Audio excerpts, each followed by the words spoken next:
Greetings, heroic viewers, and welcome to today's Animal World, our co-inhabitants. Featuring Animal Place Sanctuary and Education Center, a nonprofit shelter for abused, neglected, and abandoned animals in Vacaville, California, USA. The facility was founded in 1989 by vegans Kim Sturla and Dr. Nadim Bouyouk-Messi, who at the time was a veterinary science professor at the University of California, Davis, USA. Animal Place is a safe haven providing lifetime care for over 300 cows, pigs, sheep, goats, chickens, rabbits, and turkeys. Some were saved from cruel factory farms and animal research facilities, while others came from local animal shelters that were unable to place them in homes. Surrounded by forest, hills, and a small lake, the residents of Animal Place enjoy freedom, peace, and love on the 25-hectare sanctuary, and also serve as goodwill ambassadors for their species, helping visitors to better understand the horrendous lives of farmed animals and why they should always be treated with care and respect. Ms. Kim Sturla, Executive Director of Animal Place and an animal advocate for over 30 years, wrote a landmark U.S. law that safeguards the rights of pre-university students unwilling to dissect animals as part of their coursework. By getting to know the residents of this magical place firsthand, many visitors rethink their relationship with animals and move towards more compassionate lifestyles. Most of our visitors who come for our farm tours don't really know much about factory farming practices. And we have a veal crate on display. We have a gestation crate for sows on display. We show the types of cages that from where the egg-laying hens came from. And they're taken back initially. They're not familiar with pigs or turkeys or cattle or sheep, and they're always surprised when I call the pigs over, who tend to be kind of my favorite, and they kind of, will walk over. And pigs like to touch you with their noses, so people usually have these big muddy nose prints all over their pants. They're so engaging, it surprises people. And then they're surprised again when they learn about the factory farming practices or the sad stories from where all these animals came, because they all come with a heart-wrenching story. And then they learn that there's an alternate way of eating. It's a joyful experience. They're seeing animals that have been saved, that are living a life of freedom and love, and people taking care of them who adore them. And so it's really interesting to kind of watch that light bulb go on.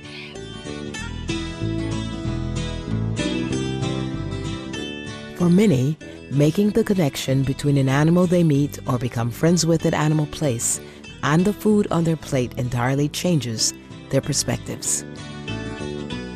There was, unfortunately, this school, they were having a chicken hatching project, which they do in the grade school.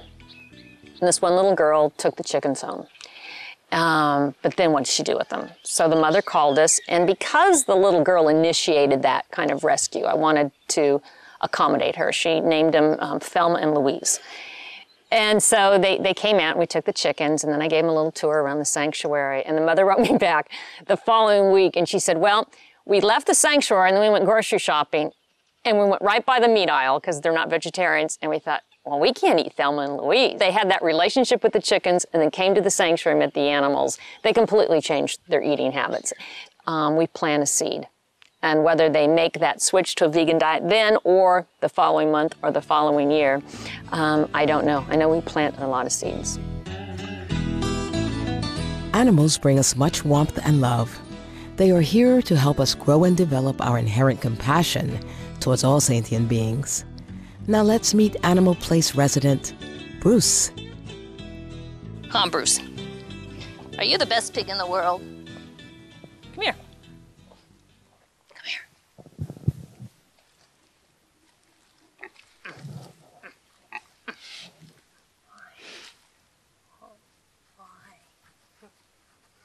See, he's just very quiet.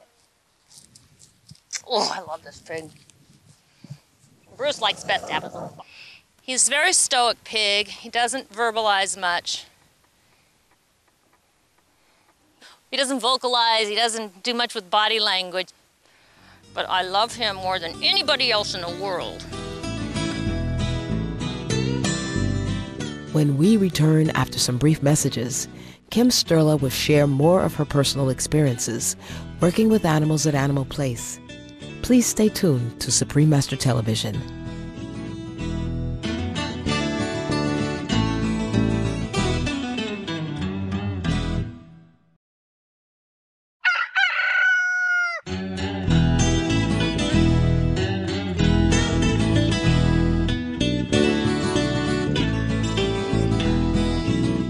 Welcome back to Animal World, our co-inhabitants.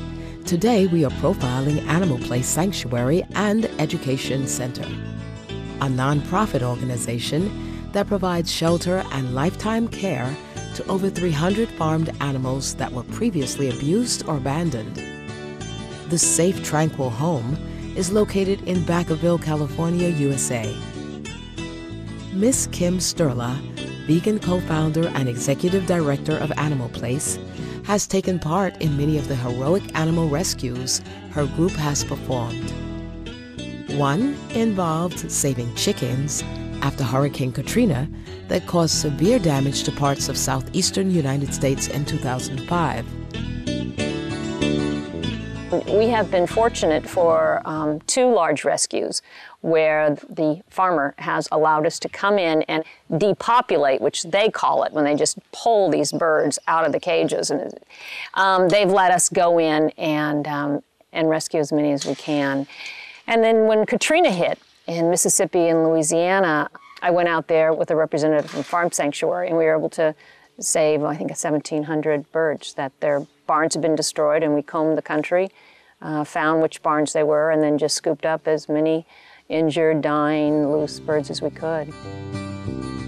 Providing freedom to animals produces a wondrous feeling.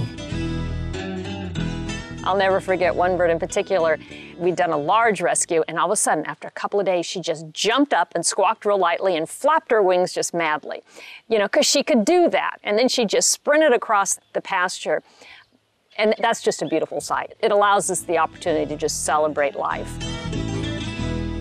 Chickens have thoughts and emotions, just as human beings do. I think chickens are probably one of my favorite animals out here because you can see them interact in flocks, and you can see the male roosters kind of take over their hens and protect them. There's certain staff that some of the chickens have favorites for, that they'll run over and greet them when they walk out into the field to feed them. To see the relationships between the mothers and the chicks, to see the relationships between the roosters and the females. There's no doubt in my mind at all that they have a brain. They can learn things. They can use tools. They communicate widely. So chickens and turkeys both, very, very intelligent animals.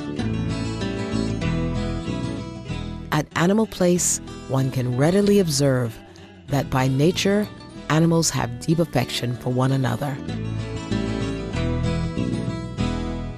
And when you watch them together, when we see the rabbits, there's some that know each other better than others, and they go into their little groups, as we see with the turkeys and the chickens and the roosters, as we see with the pigs. The cows tend to be really, really bonded. We had one who we had rescued when we first moved out here, Jessie, and she had taken a flying leap out of a truck when it was taking a whole group of calves to slaughter. This was in Colorado. And her big buddy, close buddy, was Joe. And every time we had to put Jessie in the trailer to take her to UC Davis to have her hooves trimmed, which we had to do every year, we had to take Joe with her. We had to, because he would just gallop along the stock trailer bellowing if Jessie was out of his sight. So it's the very obvious emotions you see. They're really no different than your companion dog or cat. And anybody who's lived with a dog or a cat or other animals knows clearly the complexity of their personality and the depth of their emotions. Each year at the end of November, the Thanksgiving holiday is widely celebrated in the U.S. It is a time when family and friends gather to remember and appreciate all the good things in life. A central part of the tradition is the sharing of a large meal. Ms. Sterler describes how Animal Place celebrates Thanksgiving in a loving, compassionate, and healthy way. The Thanksgiving event is what we call it. And what we do is we celebrate the turkeys during that time, and we offer a huge vegan meal, and folks come from all over, and then we make up these gargantuous platters of special treats for the turkeys that day of all sorts of grains and cranberries and grapes, which are one of their favorite, and melons and fresh corn. And we serve the turkey, meaning we're not serving turkey for people to eat, but we're serving them that day. And it's a day that so many people who are vegetarian and vegan just cringe at going to the family event when they see the big dead animal in the centerpiece. And they don't want to participate on that kind of Thanksgiving meal. And so this is the alternate way to celebrate life.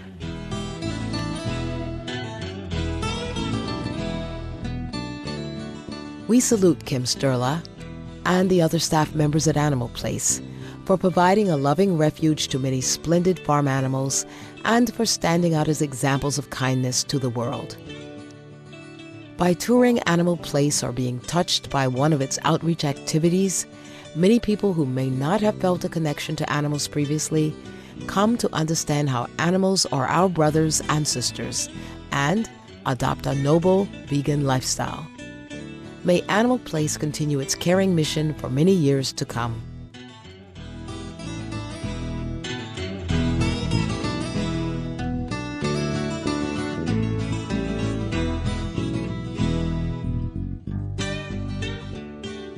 Compassionate viewers, we enjoyed your company on this edition of Animal World, Our Co-Inhabitants. Next up is enlightening entertainment after noteworthy news.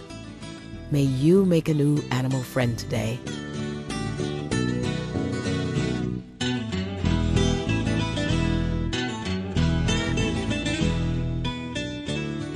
For more details, please visit www.suprememastertv.com/AW.